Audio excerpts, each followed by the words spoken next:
नमस्कार दोस्तों, मेरा नाम अनामिका है। और दोस्तों, आप जानते होंगे कि हमारे देश में टिड्डियों का अटैक हुआ है। ये अफ्रीका से आया है, ये भी शायद जानते होंगे बहुत सारे लोग।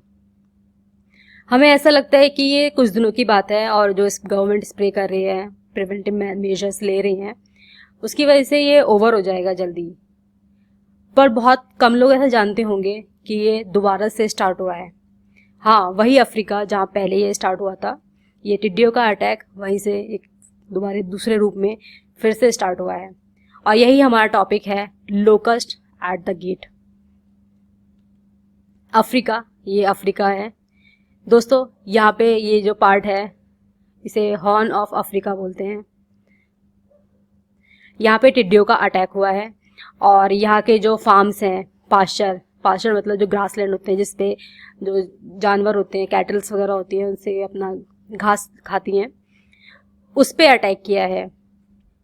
फिच एक क्रेडिट रेटिंग एजेंसी है, उसके अकॉर्डिंग यहाँ जो ईस्टर्न कंट्रीज़ हैं अफ्रीका के, यहाँ की इकोनॉमी बहुत ज़्यादा इफेक्ट हो सकती है, क्योंकि ये जो ऑलरेडी बहुत सारे फार्म्स को खा चुके हैं, डिस्ट्रॉय कर चुके हैं। उससे क्या होगा, इथियोपिया ये कंट्री है यहाँ पे फूड प्राइसेस बढ़ सकते हैं। कंज्यूमर जो इन्फ्लेशन है ऑलरेडी 20% है, यहाँ का 20% से ज़्यादा है, तो यहाँ पे ये बढ़ सकता है और ज़्यादा। फिस्कल डेफिसिट और ज़्यादा बढ़ सकता है, क्योंकि यहाँ जो फूड है उसको इंपोर्ट करना पड़ सकता है इथियोपिया को। मूडी एक दूसरी क्रेडिट रेटिंग एजेंसी है, उसके अकॉर्डिंग उसने इकोनॉमिक ग्रोथ की ईस्टर्न कंट्रीज़ की फोरकास्ट की थी, वो उसकी जो फोरकास्ट है, ग्रोथ है, वो बहुत ज़्यादा गिर गई है, आधी रह गई है।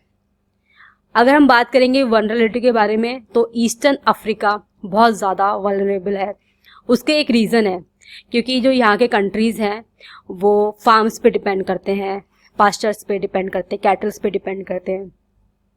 और लोकस्ट टिड्डियों के अटैक होने की वजह से उनके फार्म लैंड पे बहुत ज़्यादा इफेक्ट पड़ा है। तो ओवरऑल या 2/3 से ज़्यादा जो जॉब्स है वो फार्म लैंड से आती हैं अफ्रीका में, ईस्टर्न अफ्रीका के।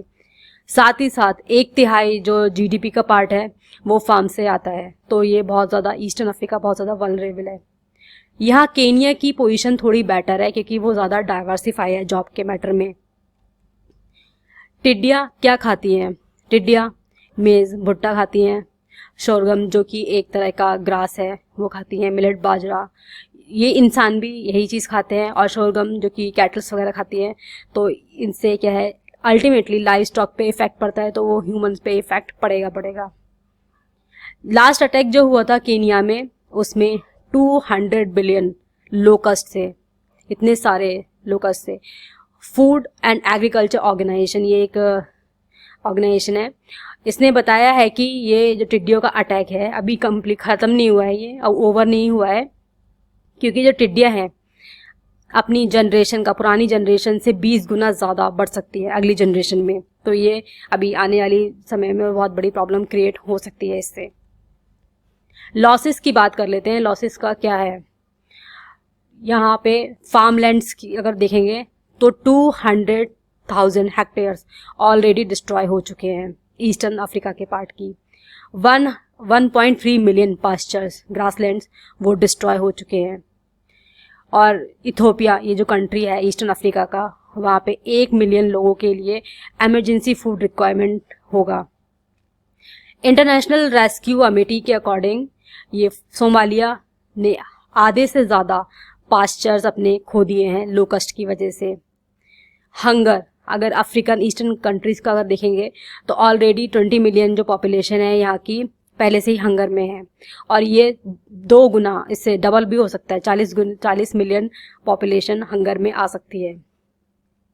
वर्स्ट नाइटमेयर जो बताया है उसने, ऑर्गेनाइजेशन ने, वो ये कि लोकस्ट जो है फूड की, यहाँ पे अगर उनको फूड नहीं मिलेगा या ख़त्म हो जाएगा ईस्टर्न अफ्रीका के पार्ट में, तो ये वेस्ट अफ्रीका जा सकते हैं, पाकिस्तान और इंडिया तक में आ सकते हैं, यहाँ की फसल को बहुत ज़्यादा नुकसान पहुँचा सकते हैं अल्टीमेटली। ये जो न्यूज़ फैली है रेस्क्यू का, उसका, लोकस्ट का, इससे वर्ल्ड में क्या रिएक्शंस हुए हैं इसके बारे में देख लेते हैं। फूड एंड एग्रीकल्चर ऑर्गेनाइजेशन ये होप करता है कि सूडान में शायद ये इसके बाद से रुक जाएगा, जो लोकस्ट का स्वार्म है आगे बढ़ने से रुक जाएगा, क्योंकि जो सूडान था पहले भी जो लोकस्ट अटैक हुए थे वहाँ पे उसको डिस्ट्रॉय करने में, उसको कम करने में सक्सेसफुल रहा था। सप्रेशन कर सकते हैं, स्प्रे करके कर सकते हैं, और ऑलरेडी किया भी जा चुका है ये। इससे 5 लाख हेक्टेयर्स की स्प्रे किया था तो ये बच गए हैं, ये डिस्ट्रॉय नहीं हो पाए।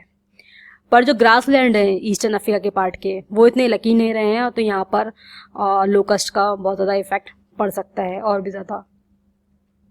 बहुत सारे ऑर्गेनाइजेशन, फॉरेन डोनर्स आए हैं, डोनेट करने के लिए आगे आए हैं। वर्ल्ड बैंक $500 मिलियन ये अभी किया नहीं है, पर ये अभी करने वाला है, इतना लैंड करेगा ईस्टर्न कंट्रीज़ को।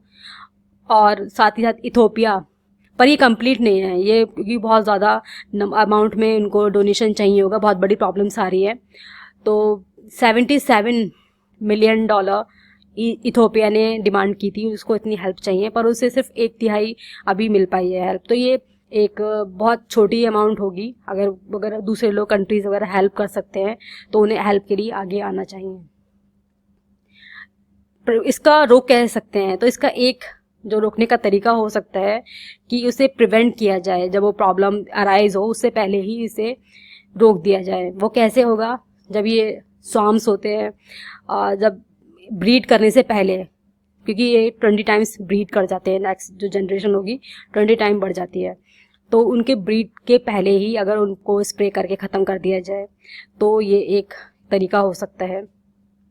और ये बहुत ज़्यादा कॉस्ट इफ़ेक्टिव भी हो सकता है, क्योंकि एक एग्जाम्पल बताया था, मतलब साहिल एक एरिया है, साहिल अफ्रीका का एक पार्ट है, और ये देख सकते हैं यहाँ पे सारा डेजर्ट के नीचे का जो पार्ट है ये साहिल का है। यहाँ जो कंट्रीज़ हैं कुछ, इन कंट्रीज़ ने मिलकर के $570 मिलियन 2003 में इनको ख़त्म करने में यूज़ किए थे, स्वार्म्स को अटैक हुआ था जब।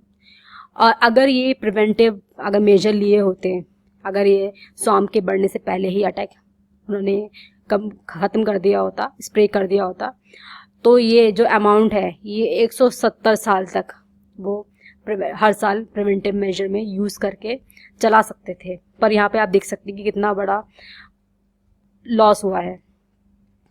तो ये था स्वार्म अटैक के बारे में।